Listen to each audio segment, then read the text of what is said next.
Well, time to get this thing back on the road for Mustang Week. So, working on the demo car today. If you don't know what this car is, it is a 408 stroker motor LS base Mustang, T56, IRS, stock diff. But we kind of blew up the differential, or not the diff, the transmission at the Gambler. So I use this thing to go compete at the Gambler, local fun events, and do demos, plus like Hyperfest and Mustang Week. So Mustang Week is coming up. I need this thing running. It only has fourth gear. So time to pull the transmission out of this thing.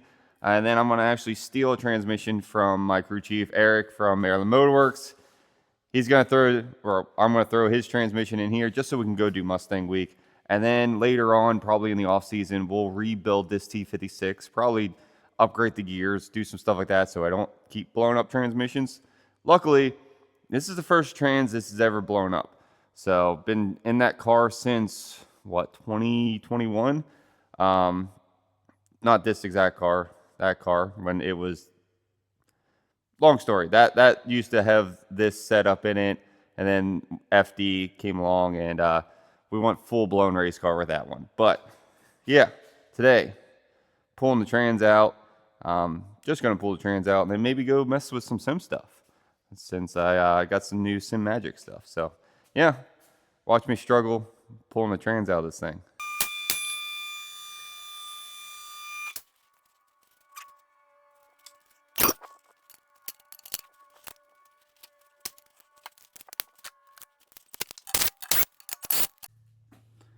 All right, fluid doesn't look bad. I mean, transmission, oh, just stepped in, spilled fluid. Transmission fluid, like I said, doesn't look bad, but trans definitely is blown. Yeah, I'm hoping I can just pull the trans out without taking the headers off. It's been a while since I've worked on this car. It's definitely, everything's definitely packed in there. The only downside to having an LS and a new Edge Mustang, especially with these QA1K members, is they don't really make headers that fit. And they do, but it just takes up more room. You can't get the starter, and then they hang way down here and make it worse. So these are actually custom headers. But I don't know, I'm hoping I might just pull the O2 sensor out, just get that out of the way. I'm leaving the bell housing on and just pulling the trans part of it. Got the exhaust, drivetrain, or drive shaft out. Hopefully get the shifter out, and hopefully this thing just kind of slides on out, and you know, that's the end of it. That'd be probably the easiest transmission I've pulled, but we'll see. I'll keep you guys updated. All right, all we gotta do is pull that shifter, handbrake off. The only concern I have is it is very tight back there. So I'm hoping I can tilt the motor down enough to get the transmission out, because I don't want to do extra work. I know there's the rule of spend the time now and then don't deal with it later kind of deal, whatever. But I'm hoping I can just pull the shifter off, which I have 4. Actually, I think I only have 3 in this one. Yeah, 3 bolts rivet knotted in that plate down that we made. Disconnect the handbrake, pull the handbrake off, and then there should be 4 bolts connecting the shifter. Pull the shifter off, hopefully go underneath, and just, you know, pop the thing off. So, yeah, wish me luck. All right, didn't have a tripod, so I didn't record it, but yeah, shifter is off. Honestly, I have no idea what shifter, I don't know what it is. MCW? I don't know. I think it's MCW shifter, short shifter. Came with the transmission. This transmission is a T56 out of a GTO. But yeah, the only concern I have is hopefully that can slide back far enough that it doesn't run into that. But all in all, hopefully it should be set up the transmission jack, and I can pop that sucker off there. So let's see.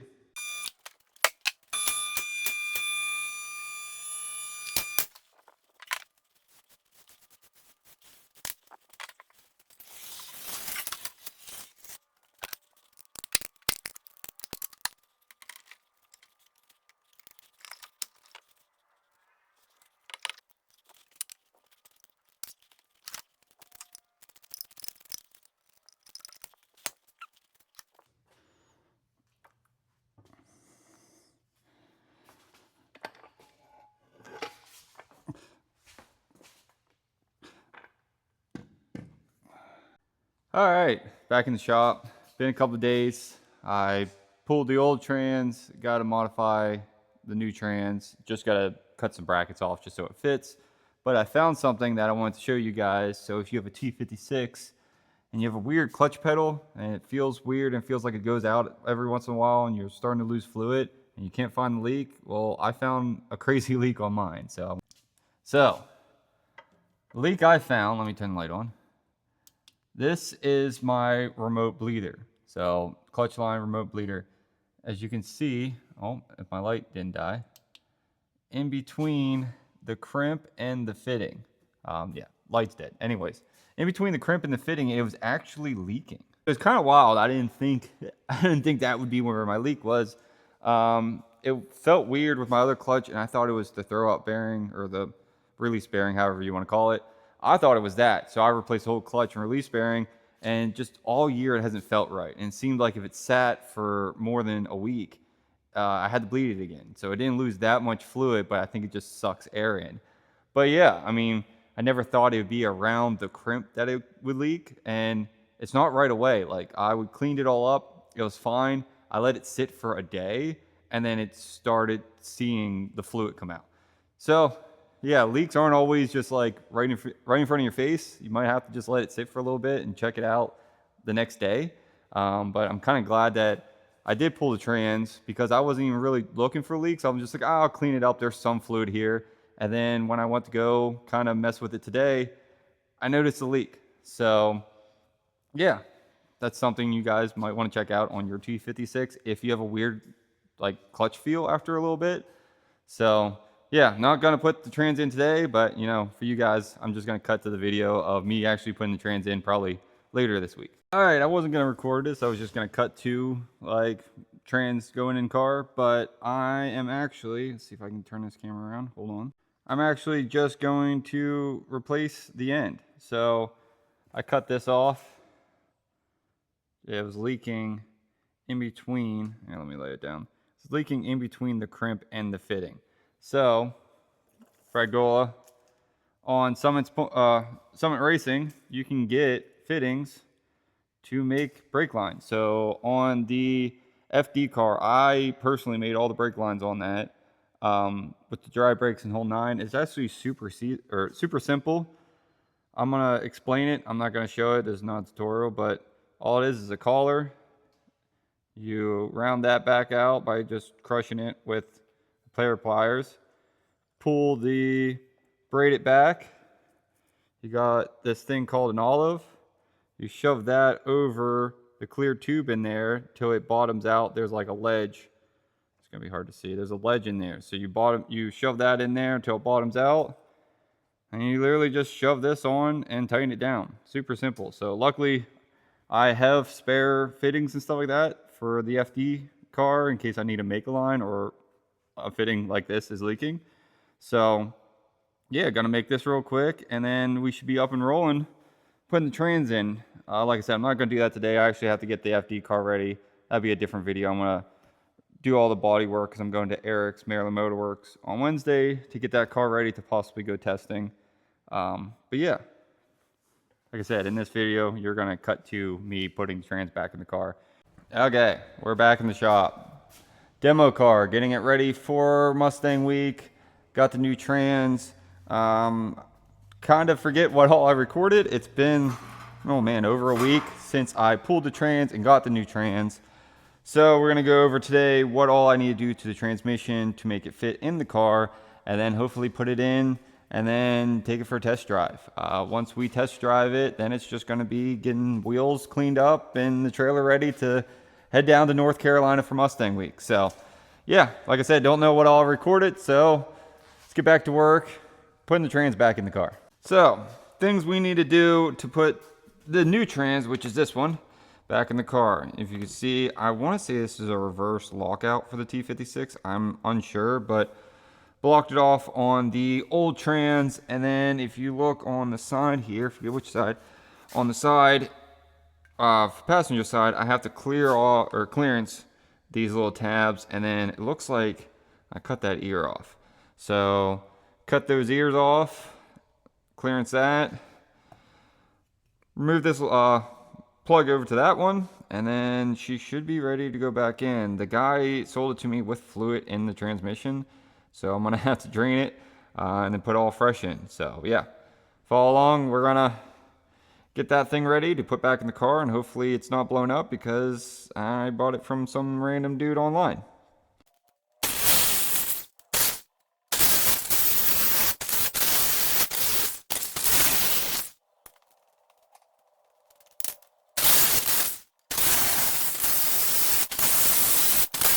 All right, we cleared the trans. Now we got to see if we can either find one of these plugs. I took this off. Like I said, I think this is the like reverse lockout or something. I don't know.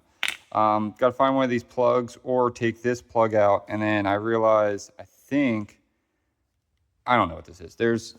I don't know what that is, but I think I'm gonna take that off. It shouldn't hit anything, but that one has the plug in it. So that's an easy bolt. Just unbolt it, clean it up, put it in that. Sorry, bad camera. Put it in that trans, put whatever that is in this trans, take this plug out, and then put that in. Just kind of flip-flop everything over until we get this trans rebuilt. So plan is to keep this trans in for the rest of the year, possibly in the off-season rebuild this trans stronger with better gears and stuff like that, and put it back in. If this trans is great, maybe leave it in. I don't know. But for now, just swap those stuff over and go from there. All right, update. I have the plug in and the bolt in. Super simple with this plug. All I did was just beat it through and it popped out in here on that trans. RTV'd it up, slapped it in there, bolt just came in and out. So super simple. Let the RTV set. I'm gonna throw it up on the transmission jack and slap it in. Hopefully it just slides right in, which I didn't have the clutch out, so all the clutches should be aligned up. I think this is a twin disc. I can't remember, to be honest. So yeah, time to throw this baby back in. Shouldn't take me more than like an hour to put the trans, drive shaft. Really, it's just trans, drive shaft, and exhaust. And then yeah, should be ready to rip. And hope this thing's actually a good trans. We'll find out shortly.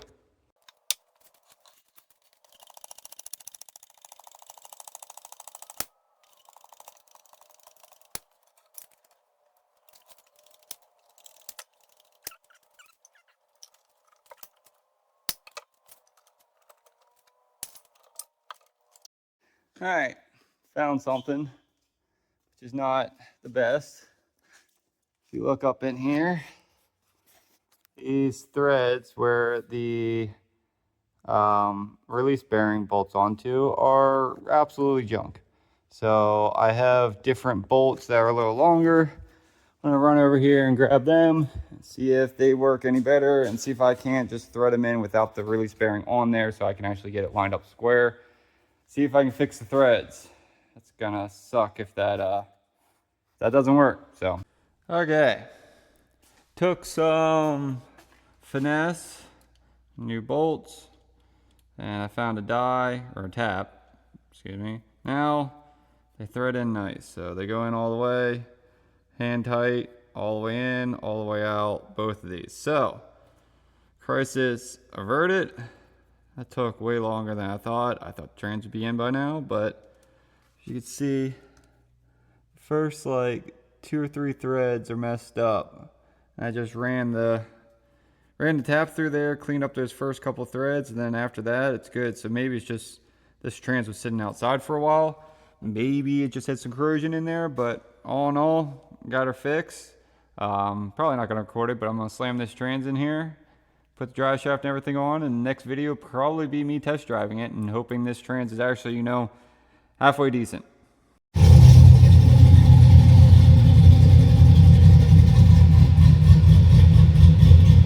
All right, 100% did not record it, but just drove this around the block and it works. It also doesn't whine like the other trans, so that's a plus. Up till 4th gear works, and that's all I need. Reverse works. The clutch, we messed with that. It felt weird at first, but then once I pumped it a couple times, it came back to life. So clutch is good, trans is good. Yeah, the alignment feels off. So we're gonna mess with that a little bit, which I probably won't show on this because it's boring. But yeah, on to some body work, and then should be ready for Mustang week. So I'm doing an absolute horrible job filming. This was creased in. So if you see down here, that was all, you can still see it's kind of smashed. So when it popped out of gear, I got hit in this corner. As you can see, taillights busted, all that stuff. And it bowed this. So it underneath here was pushed in, and the over fender is actually creased, which still is a little bit right here, but it'll be fine. So I went to Harbor Freight, got one of these, I don't know what they're called. Porta Powers? Yeah, Porta Powers. And yeah, just shoved it in the corner and pumped it like 2 or 3 times just to see. I was going to be like, oh, we'll see what it does, and then turn the camera on, and like 4 pumps later, it popped. Literally, I just heard toom, and everything came back to normal. So it, like I said, it's still a little crease. It's not going to be perfect. I don't want to spend a bunch of time on this because it's going to get hit again. But yeah, sorry I didn't record it, but it literally was 4 pumps, super simple. Everything's back to normal. So put a new tail light on it, clean it up. Tires are mounted, ready to go. Taking the FD trailer. So the reason I'm taking the FD trailer is because I'll have all the merch with me at North Carolina for Mustang Week. So yeah, car's ready. Like I said, I didn't record the test drive, which that's my bad. And then I didn't record me fixing the quarter panel, but like I said, it was kind of a quick fix. So yeah, leaving Wednesday, this Wednesday, well, the day this video is posted, and then I think it's August 28th and 29th. I think it's 28th and 29th. It's Friday and Saturday. So yeah, I'll be in Charlotte, North Carolina. So yeah, come swing by if you're close. Come check out the car. Come say hi. And yeah, there is the demo car all ready to go. Trans doesn't whine. Train works great. That's awesome. So should be able to do the rest of the season on that thing. So North Carolina, Vegas, and then I think we have another gambler round after that, then Pumpkin Smash and DOD. So keep following along. I'll bring you guys along behind the scenes, getting ready for all those events. And yeah, can't wait to see you guys out in North Carolina.